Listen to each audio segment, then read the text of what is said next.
Alors c'est un choix un peu cornélien parce que on a ce privilège-là en France d'avoir un pool de pilotes qui est très dense, surtout en particulier chez les garçons. Donc du coup c'est des choses qu'on anticipe. Par exemple pour les garçons comme pour les filles, on s'est réunis en 2018 et moi j'ai réuni tout le groupe olympique et puis on a construit les critères de sélection ensemble. Donc on est ressorti de ce temps-là avec quelque chose de commun.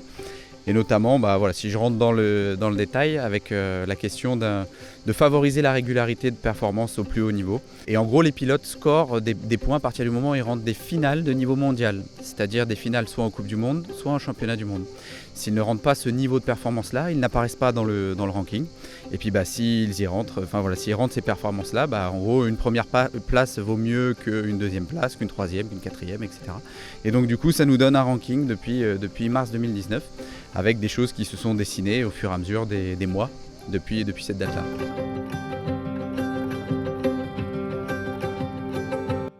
Quoi qu'il arrive, ça reste mon choix. En fait, ce que je vous ai expliqué là, c'est un peu le premier filtre. Et le deuxième, c'est le mien.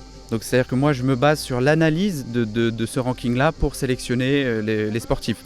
Donc, quand je vous dis je me base sur ce ranking-là, donc évidemment, j'étudie la place de chacun, j'étudie le moment des perfs de chacun, quel type de perf. Et surtout, dans mon filtre, je tiens compte aussi de l'expérience internationale des uns et des autres, l'expérience des podiums internationaux des uns et des autres. Des courbes de performance des uns et des autres, du profil des uns et des autres en fonction de la piste qu'on va rencontrer aux Jeux Olympiques, parce que ça aussi ça a son importance. Donc voilà, il y a deux filtres, on va dire. Le premier qui est plutôt très objectif avec ce ranking, et en gros soit les pilotes apparaissent dedans et ils jouent, ou soit ils apparaissent pas et ils jouent pas. Et puis après le deuxième filtre qui est le mien, et voilà, avec toute l'analyse dont je viens de vous parler. Le mot qui me vient là, c'est serein.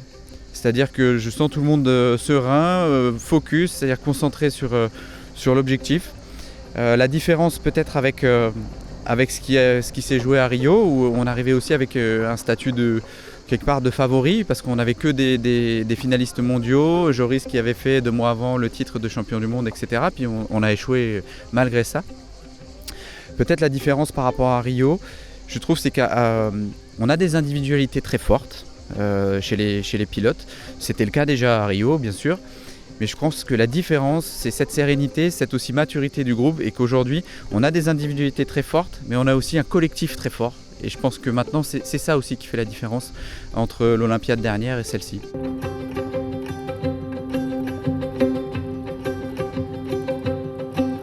En particulier, depuis le retour de Rio, ça a été la stratégie numéro 1 en équipe de France, c'est de travailler sur l'aspect mental de la gestion des événements, d'une carrière. Donc ça a été un axe de travail qui a beaucoup compté pour nous ces 4 dernières années en particulier, et chez les élites. Aujourd'hui, il n'y a pas un élite qui part pour les Jeux qui ne travaille pas sur ce registre-là.